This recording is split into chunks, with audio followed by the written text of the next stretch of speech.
আগামী ৩১শে জানুয়ারি পর্যন্ত আন্দোলন বন্ধ রাখার ঘোষণা দিয়েছে সরকারি প্রাথমিক বিদ্যালয়ের সহকারী শিক্ষকরা। এ সময়ের মধ্যে দাবির বাস্তবায়ন না হলে ১ ফেব্রুয়ারি থেকে আমরণ অনশন করার ঘোষণাও দেন তারা। সন্ধ্যায় জাতীয় জাদুঘরের সামনে সড়ক অবরোধ শেষে এই ঘোষণা দেয়া হয় শিক্ষকদের পক্ষ থেকে। শিশুদের শিক্ষার হাতেখড়ি শুরু হয় প্রাথমিক বিদ্যালয় থেকে।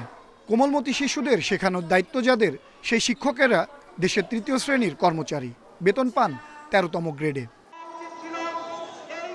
শুক্রবার বিকেলে জাতীয় জাদুঘরের সামনে সড়ক অবরোধ করে এমন আক্ষেপের কথা জানান প্রাইমারি স্কুলের সহকারী শিক্ষকরা।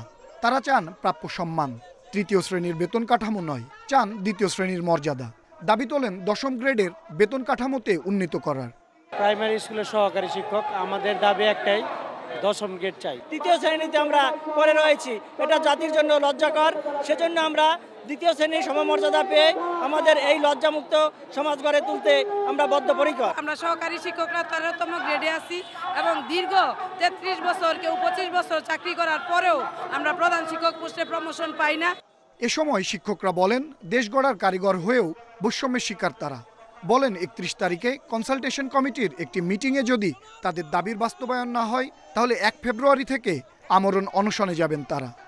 শিক্ষক সমাজের যে স্রোত, এটি আমরা আপাতত বালি এবং বেড়িবাঁধ দিয়ে ৩১ তারিখ পর্যন্ত রাখলাম।